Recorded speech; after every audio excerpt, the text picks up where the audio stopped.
For some actors, sometimes a character or an entire scenario can seem terrifyingly real. Here are the horror movie scenes that actually freaked out the actors who were in them.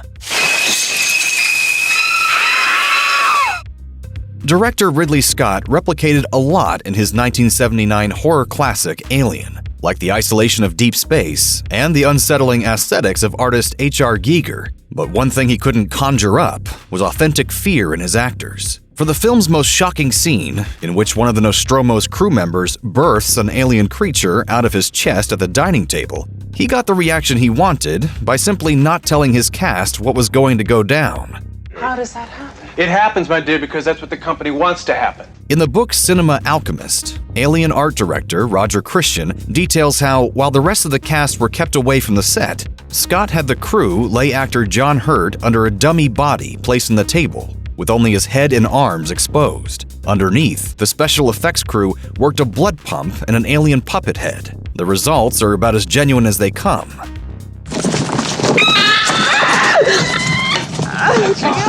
Oh, God! Famously, actor Veronica Cartwright recoiled and passed out from the shock of the gag. She recovered and finished the scene, but she and her fellow actors' stunned faces will last forever. Bill Skarsgård terrified audiences everywhere with his new interpretation of Pennywise the Dancing Clown in It. With a trademark makeup design, sharp teeth, and independently drifting eyes, Skarsgård managed to take the iconic role made famous by Tim Curry and turn it into something all his own. We'll float down here. Yes, we do. It was on the set of It Chapter 2, however, that Bill Hader, who played the adult version of Richie Tozier, got a little more than he bargained for during an on-set conversation between scenes, with Skarsgård in full Pennywise gear. The Daily Mail published a series of behind-the-scenes photos showing Hader first laughing with Skarsgård and then sprinting away from the Pennywise actor in abject terror.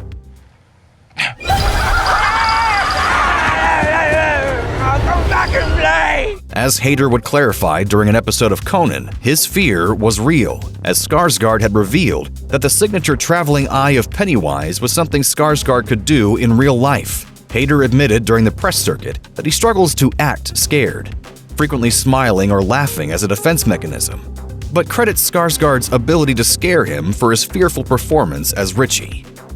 In this 1973 classic, there isn't much that doesn't disturb or disgust, as actor Jason Miller discovered firsthand on set. The Exorcist star, who plays Father Karras, a young priest who agrees to help a young girl who appears to be possessed by a demonic entity, was taken by surprise during one of the movie's most harrowing scenes. I'm a friend of your mother's. I'd like to help you. You want to loosen the straps, huh?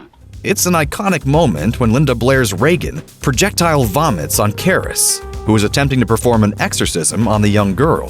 They used a plastic tube inconspicuously attached to the girl's chin for the fake vomit, but it actually misfired. The accident led the mixture to hit Miller right in the face and mouth, and he was disgusted by the mess-up. Scream has only become more beloved in the years since Wes Craven's meta-slasher flick was first released in 1996. One of the most famous elements of the film is the phone calls made by Ghostface to his victims, which we get a taste of early on when Drew Barrymore's Casey Becker meets her demise in the opening scene. As it turns out, Roger Jackson's performance as the voice of the killer managed to really scare the actors during production. Do you want to die, Sidney? Your mother sure didn't. In an oral history compiled by The Hollywood Reporter, producer Marianne Maddalena explained that they hid Jackson and actually did the calls on set. She explained, "We had separate rooms. He was never around. He was never at craft services. He was absolutely incognito. It made it scary for the actors, and Wes just got better performances out of them. It's a completely different thing than a script supervisor reading the lines. He has an amazing voice, but I don't know how menacing he would be in person, you know?" Well, I'm getting ready to watch a video. Really? What? Oh, just some scary movie. You like scary movies? Uh-huh. Clearly, audiences do too, since Scream is one of the most successful horror franchises in history. Some urban legends are true, so yep, the skeletons in the pool in Poltergeist were indeed real skeletons.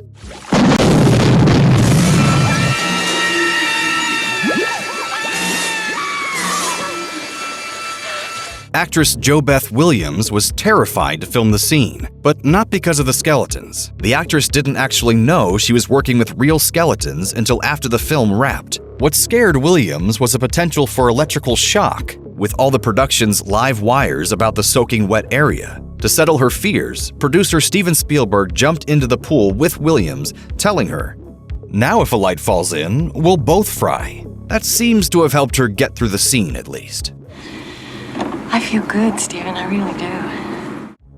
If a sentient pile of cocaine was allowed to direct a movie, the result would probably look a lot like Maximum Overdrive. The sole directorial effort from legendary horror writer Stephen King, the film concerns an apocalyptic scenario where every machine on the planet turns against its human masters. We made them. You can! We made you! For a scene where a killer lawnmower chases a child through a neighborhood, King insisted that the crew not remove the mower's blade, even though it could not be seen in the shot. Sadly, this mower would hit a block of wood and send shards directly at cinematographer Armando Nanuzzi, who would lose his eye and ultimately sue King and the film's producers. Now that's scary. King would famously sober up in the late 80s, but Maximum Overdrive remains an unfortunate tribute to realism over safety. Well, that scene, at least. They can. We made them. The 2012 Alien franchise prequel, Prometheus, was a new introduction to the series for modern audiences, with new takes on some of the original Alien's most gruesome scenes. We all remember the original chestburster scene, and actress Noomi Rapace got to deal with her own variation on the scare in Prometheus. The scene, which features her giving herself abdominal surgery in a medical pod to release an unwanted entity from inside her, profoundly affected her. Get out! Come on! Please! She told Wired in 2012, "I spoke to director Ridley Scott about it and said that I would love to find a way to do it as real as possible, to not do it in CGI or to not cut up the scene into small pieces. We worked for 4 days on the scene and it messed me up completely." She went on to say that the scene ended up giving her numerous body horror nightmares, in which she would wake up crying from the distress. Alfred Hitchcock's Psycho is one of those films that truly changed cinema forever. Not only did it solidify the legendary status of then-established actress Janet Leigh, it did the unthinkable. It killed her in the first 47 minutes. At the time, it was unthinkable to kill off one of your most famous performers so quickly. It was upsetting to the audience because it meant all bets were off. We all go a little mad sometimes. Haven't you?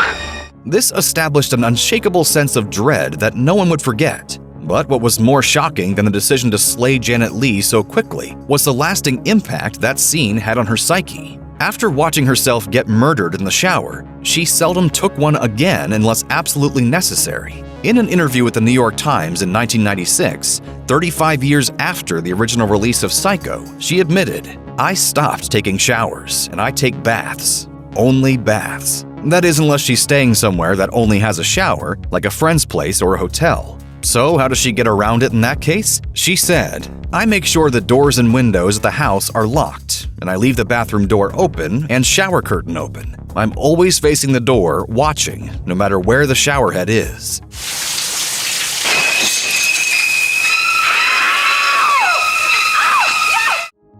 Anthony Hopkins' performance as Hannibal the Cannibal Lecter in The Silence of the Lambs is one of the most chilling portrayals of a serial killer ever committed to film, and actually being in the same room as him was even scarier. A census taker once tried to test me. I ate his liver with some fava beans and a nice Chianti. Hopkins' co-star Jodie Foster told Vanity Fair that she didn't get a proper meet and greet with him before the production began, and she was, quote, "just petrified" during their first reading together. Hopkins had to be locked in behind the glass wall of Hannibal Lecter's cell at the start of filming the majority of their scenes, creating a physical barrier between the actors that was reinforced by how little time they spent together off set. Foster was so scared of Hopkins that she completely avoided him except when they had to be in the same room to film their scenes. It wasn't until the last day of filming that Foster finally admitted to her co-star, "I was really scared of you." To this, Hopkins humorously replied, Thank you, Clary. Thank you. Just kidding, he actually replied, "I was scared of you." At only 5 years old, Ashley Banks solidified her spot in the Horror Girl Hall of Fame when she played the youngest and only female member of the Monster Squad, Phoebe Crenshaw. Bank hadn't yet understood that monsters were meant to be scary, and has spoken in interviews and commentary tracks about how she was able to handle being around Stan Winston's creations, like Tom Noonan as Frankenstein's monster, without being scared. She also found great joy in seeing the Wolfman in only half of his costume, and the mummy walking around without their headpiece. However, it was Duncan Regehr's performance as Count Dracula that scared the 5-year-old Bank.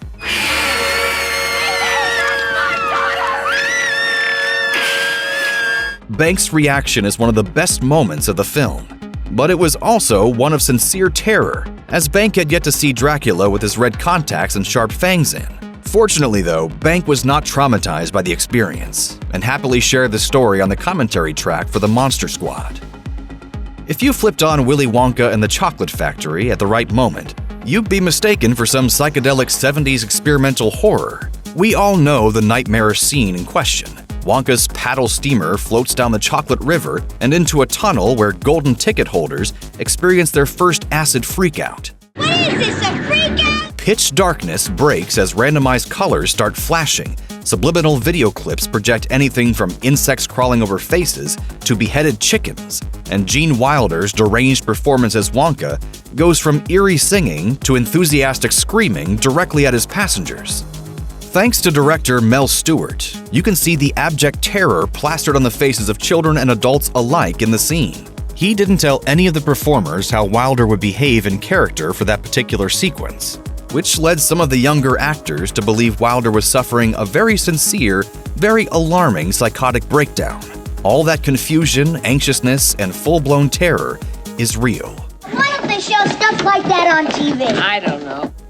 Okay, this one isn't about a single scene, but only because the whole movie is so freaky. The Blair Witch Project worked so well because it felt so real, not just to the audience, but to the cast too. Heather Donahue, Michael C. Williams, and Joshua Leonard were tasked with wandering through the woods and capturing their own footage to create the faux documentary, all while directors Daniel Myrick and Eduardo Sanchez followed at a distance. When the 3 actors weren't watching, the directors would sneak into their campsite to leave spooky rocks and twigs, or even scarier, rattle their tent at night. What bugs me out is that we're so damn deep in the woods, and people are gonna try and come out here and mess with us, then they gotta have something wrong with them. There was no script, just a general outline, leaving the cast at the mercy of the elements and the filmmakers. In a sense, it was almost like the filmmakers were hunting the cast members through the woods. Just like the Blair Witch herself, the compelling results came to define an entire genre, with countless filmmakers subsequently attempting to capture the lo-fi magic of found footage horror.